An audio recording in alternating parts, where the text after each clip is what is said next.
Nuestro próximo expositor es Guillermo Nielsen, es economista, diplomático, político y profesor, licenciado en Economía en la Universidad de Buenos Aires, ex secretario de Finanzas durante el primer canje de deuda en el año 2005, ex embajador en Alemania. Guillermo, tu tiempo. Bueno, muchas gracias ante todo por la invitación que me han hecho las dos comisiones. Es un honor para mí volver al Congreso de la Nación. Creo que es muy interesante esto de la discusión que estamos teniendo aquí porque, en definitiva, todo esto empieza acá. Empieza con la declaración del default de Rodríguez Sá. Entonces me parece como que es probable que se esté cerrando un círculo. Parecería que las opiniones, en fin, son tales que nos permiten vislumbrar que tal vez se cierra un círculo y un ciclo que tuvo demasiados claroscuros para la Argentina. Hoy lo que está en discusión aquí son dos cosas. Por un lado, un proyecto de ley. Por otro, las bondades o no de los acuerdos logrados con los distintos acreedores. Yo me voy a referir a esto último. Lo primero, el proyecto de ley va a ser objeto, y ya ha sido objeto, de varias sugerencias de nuestros legisladores del Frente Renovador, que con el mayor espíritu constructivo, como corresponde en una democracia moderna, han tratado de mejorar el proyecto que envió el Poder Ejecutivo. Y con ese compromiso, con el compromiso de trabajar por el bienestar de todos los argentinos, es que los legisladores tienen varias sugerencias para hacer.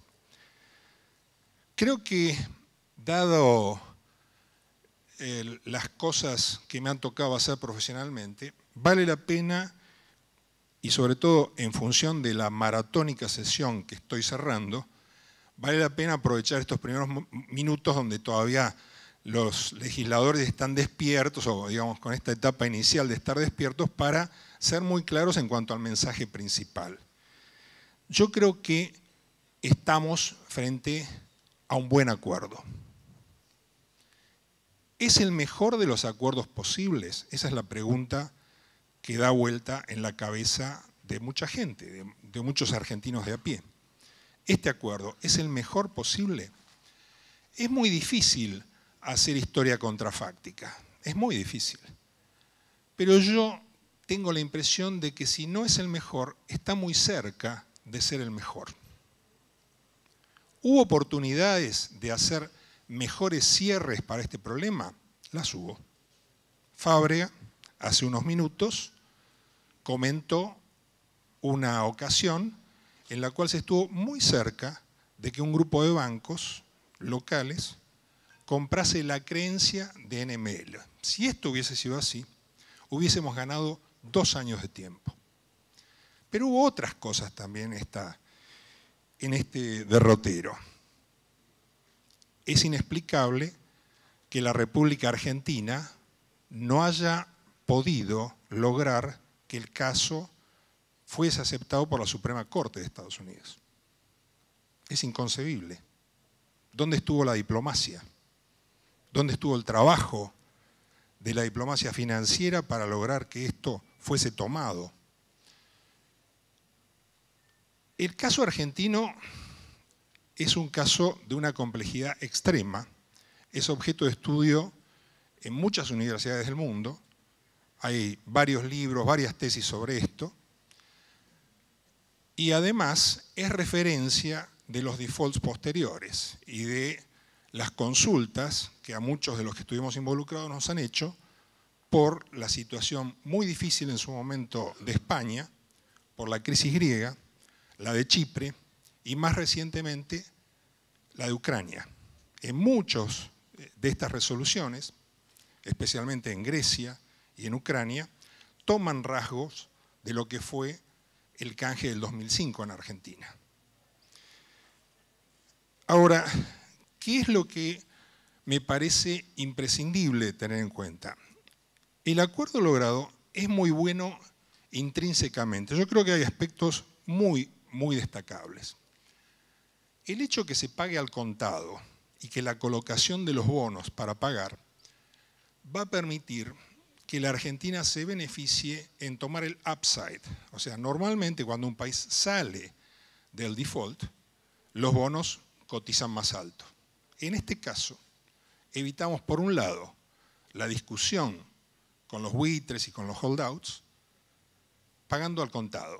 Pero además, la Argentina al emitir los bonos, ella, la ganancia de salir del default, queda en casa.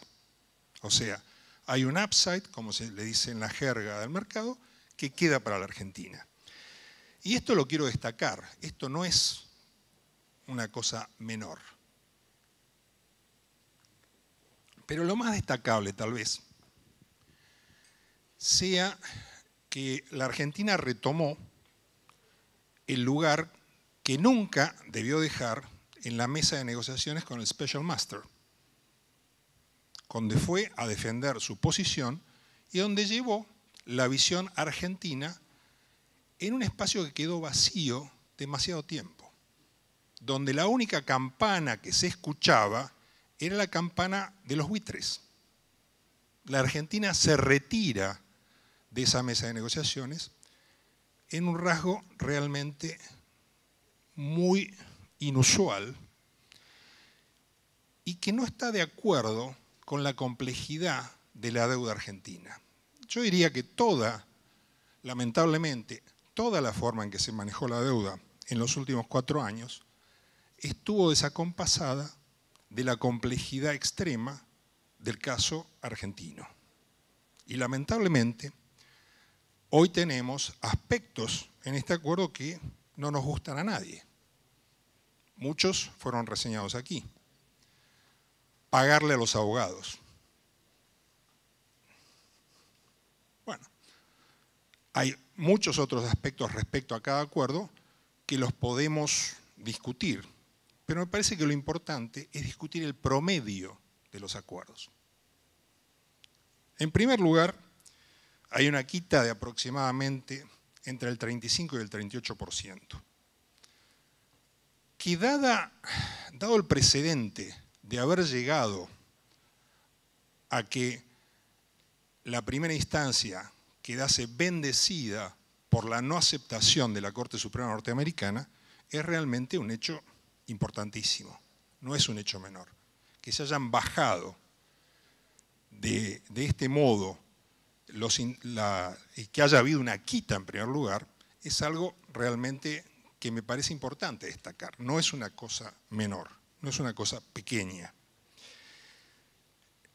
Y lo que tenemos que ver es el promedio. La Argentina falló en no utilizar a tiempo el vencimiento de la cláusula Ruffo.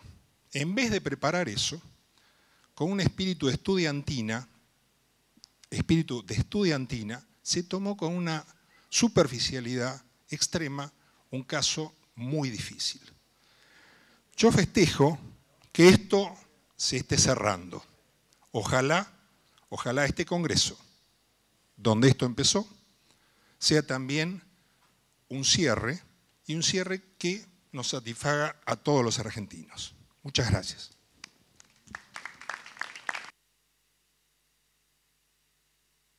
Bueno, tenemos unos minutos para preguntas. Sí, diputado Labaña. Sí, Guillermo, gracias primero por venir y la hora de que estés acá. Vos el proyecto lo leíste.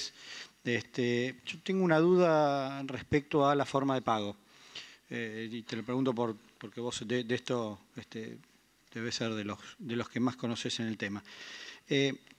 Yo no termino de comprender o no termino de ver con claridad cómo es el momento de pago y cuándo entran los fondos y cuándo el gobierno tiene que efectivizar el pago de los holdouts. Porque las condiciones que pone Gries en el fallo son que se paga y se levanta ahí el stake. Con lo cual, cuando se levanta ahí, viene la posibilidad de hacer la emisión y que vengan los bancos y pongan los fondos. Hay algo ahí en el medio que me queda como una promesa casi, de que te prometo que van a venir a traer los fondos, ¿no? No, hay una disyuntiva medio del huevo y la gallina, ¿no es cierto? Indudablemente de lo escrito se deduce que hay una disyuntiva tipo el huevo y la gallina. A mí me parece que eso son cosas resolubles. Acá, con el nivel de diálogo que evidentemente se ha logrado con el mediador y con el juez Griesa, yo creo que esto es una cosa menor. Creo que esto se resuelve. Yo tengo esa misma duda. O sea, hay una cosa del juego del huevo y la gallina. Honestamente no te tengo una respuesta. Yo tengo la misma duda que vos tenés, pero sé que en el trabajo con el tribunal este tipo de cosas se resuelven. No son cosas... ¿Vos creés que es algo que sí, se le puede ir a pedir a...? Absolutamente. El otro día, por ejemplo, hacíamos... perdón que repregunte, pero me parece... hablábamos con el ministro y su secretario sobre la posibilidad de que Griesa ponga en su cierre alguna frase así como diciendo los acuerdos se hacen efectivos posteriores al vencimiento de la RUFO y eso te da algún paraguas adicional. ¿Vos creés que con el tema de los pagos se le puede dar una vuelta al fallo para que nos permita hacer la emisión y que no nos genere que tengamos que pagar con reservas? Yo creo que son cosas distintas. O sea, por un lado, tratar de curarse en salud respecto a la RUFO me parece que es algo ineludible, porque estamos en definitiva en una jurisdicción legal donde pleitear es lo más normal del mundo. O sea, el problema nuestro es evaluar el riesgo de fallo. Y yo ahí estoy convencido de que no hay riesgo de fallo excesivo o adverso a la Argentina. Yo no lo veo, pero siempre es bueno en estas cosas curarse en salud, no estar esperando a que los acontecimientos se caigan encima. En cuanto a lo otro, a mí me parece que estamos medio ajustados en los tiempos, porque las emisiones que se tienen que hacer tienen un proceso en la Securities and Exchange Commission, o sea, hay una cantidad de requisitos que yo noto que esto no tengo información de primera mano, pero me parece que está muy exigido el gobierno con el plazo del 16 de abril.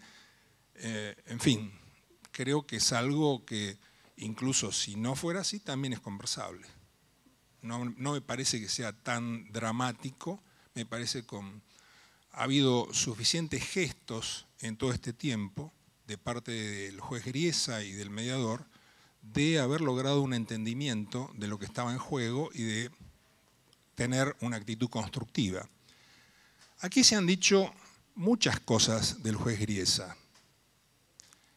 En algún sentido, a mí me tocó ser la contraparte del juez Griesa en momentos muy difíciles, momentos no de teoría, sino de realidades, de estar al filo de la navaja con cosas que podían haber sido extremadamente adversas para la Argentina.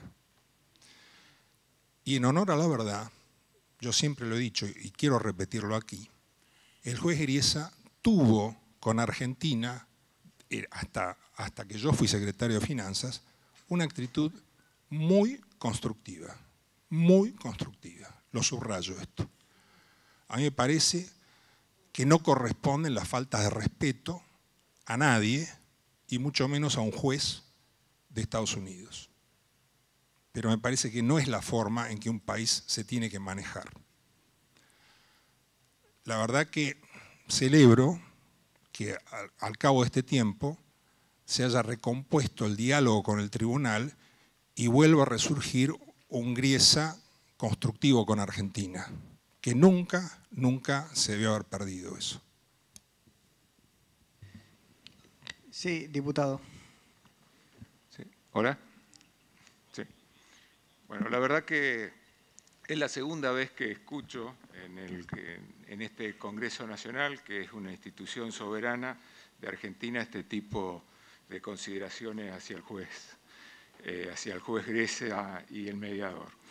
Con el mayor de los respetos también le tengo que decir que me asombra tanta candidez, tanta ingenuidad por un juez imperial como este, que tanto daño le hizo, no a los que estamos acá, que le hizo fundamentalmente al pueblo argentino. Es un señor que de ninguna manera puede gozar de nuestro respeto, desde ningún punto de vista, y creo, discúlpeme usted, así como usted se expresa, que hay en sus palabras una dosis de hipocresía o de cinismo que no la creo conveniente que se exprese en estos términos. Decirnos esto es cuanto menos una falta de respeto a muchos diputados que dieron con sus huesos en la cárcel, hoy no están aquí, por combatir el imperialismo norteamericano. Acá este no es un juego de cándidos, este es un juego de relaciones de poder internacional donde nuevamente el país va a ser sojuzgado. Me extraña que se refiera en esos términos a un personaje nefasto como lo es Griesa. ¿Cuál es la pregunta? Diputado Amadeo. Presidente, yo tuiteé a lo largo de la sesión la felicidad que teníamos de haber participado de esta sesión tan plural. Inclusive me tomé el atrevimiento de sacarle una foto al señor Yasky hace un rato, marcando como la pluralidad, porque hemos oído todas las voces y las hemos oído con respeto. Hemos respetado las diferencias y las opiniones. Por lo tanto, quiero, en nombre de las comisiones invitantes, desagraviar al doctor Nielsen, que ha venido honestamente a plantear su posición y que creo que no merece el tipo de adjetivos que usted en su libertad y en sus fueros tiene derecho a generar. Pero aquí el cambio que queremos y el espíritu de trabajo del Congreso es el espíritu de la pluralidad y el respeto. Justamente en nombre del espíritu de la solidaridad y de la pluralidad y del respeto es que nosotros también lo exigimos. Perfecto, diputado. Muchas gracias. Puede él como yo expresarse así. Y no le falta el respeto absolutamente a nadie. Muchas gracias por la aclaración. No sé si hay más preguntas. Lo de la estudiantina sí fue una falta de respeto a funcionarios que trabajaron denodadamente por no llegar a esta situación. Diputado, sí, ¿hay una otra pregunta? Para aprovechar el tiempo de los expositores, los diputados mañana vamos a tener tiempo de poder preguntar. Sí, diputado Labaña. Ya que tenemos tiempo de preguntas, lo aprovecho a Guillermo.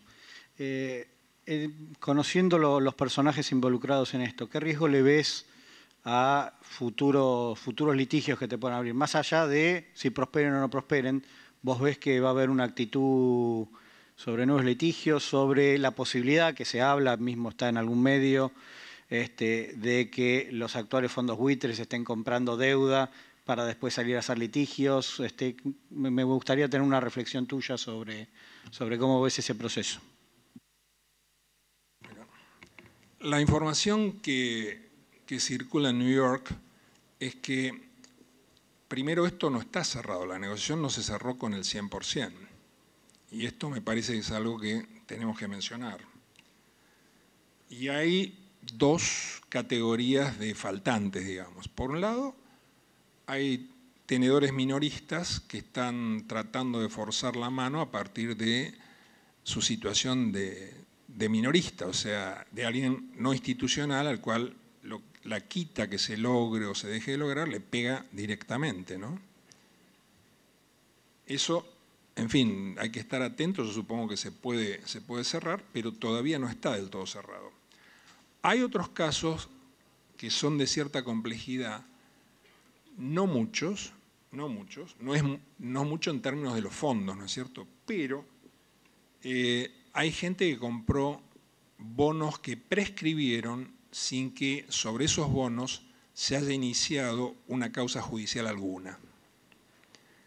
Entonces, ahí hay una situación donde imagino que es probable que haya algún juicio, pero no creo que ese juicio prospere, porque están proscriptos los bonos, ¿no? Es lo que se llama statute of limitation en el caso de los bonos emitidos sobre New York. Esto puede pasar. Yo no veo riesgos mayores con respecto a esto, pero yo diría que casi seguramente esto va a terminar en algún juicio. Pero para ser justos también, no me imagino a ningún funcionario argentino que vaya a pagar bonos que ya han prescripto, porque entonces sí habría perjuicio para el Estado e indudablemente sería muy difícil de que no tengan problemas legales en Argentina. Es como que hay una disyuntiva medio de hierro. Ahí la divisora de aguas pasa por si los bonos prescriptos tienen o no tienen una causa judicial iniciada. Sí, diputado Grandinetti. Gracias, Guillermo, por venir. Lo escuchaba a Soler con mucha atención y bueno, estábamos medio apurados en ese momento, pero también él mencionaba, y siguiendo con lo que decía Marco, la posibilidad de incorporarlo al plexo de esta ley que vamos a debatir. Efectivamente esto, que aquellos, o sea, hacer mención a la cláusula Rufo y a un renunciamiento que quede expreso por parte de aquellos que están adhiriendo a este nuevo canje o eventual canje. ¿Vos recomendarías eso también? A mí me gustó la sugerencia esa. Yo creo que es algo que debemos tomarlo como uno de los elementos positivos que surge de este debate. Así que ojalá prospere y se incluya.